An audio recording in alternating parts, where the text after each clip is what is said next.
remaniement avec Olivier Dussopt qui arrive au gouvernement. Vous l'avez félicité pour cette nomination, mais ça engendrait des critiques chez les sénateurs socialistes. Qu'est-ce que vous leur répondez, vous ? Ça a engendré des critiques, surtout en dehors des sénateurs socialistes, chez les militants qui ont été troublés de l'entrée d'Olivier Dussopt au gouvernement. Je peux le comprendre. Moi, Olivier Dussopt est mon ami depuis plus de 20 ans. Je l'ai félicité d'entrer au gouvernement. C'est un homme de gauche. Moi, je ne considère pas que parce qu'on entre au gouvernement, on n'est plus à gauche. Jean-Yves Le Drian est un socialiste, il est à gauche, il a un rôle important dans le gouvernement. Et je souhaite simplement que Olivier Dussopt, membre de ce gouvernement sur la fonction publique, puisse faire peut-être évoluer les choses et avancer dans une certaine direction.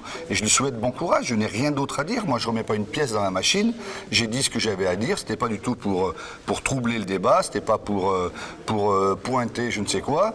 C'est un fait. Ce n'est pas le premier socialiste qui est au gouvernement. Il y en a eu d'autres avant. Il y a des sénateurs qui veulent un peu une clarification dans les prises de position. C'est ce qu'ils déclarent aujourd'hui ou ce week-end. Mais les prises de position, le Sénat est très clair, le groupe socialiste est très clair au Sénat.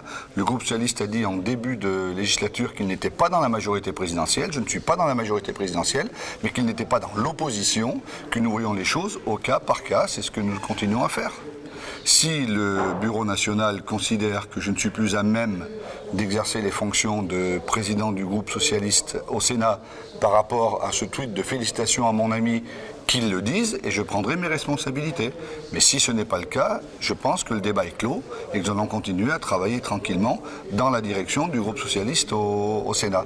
Vous savez, au moment où le Parti socialiste est en préparation du congrès, après avoir fait 6% à l'élection présidentielle, je pense qu'il faut se poser les bonnes questions et pas essayer de regarder ailleurs en tirant, en flinguant sur des amis, modestes présidents de groupe, parce que c'est pas comme cela que nous allons reconstruire et rebâtir une alternative.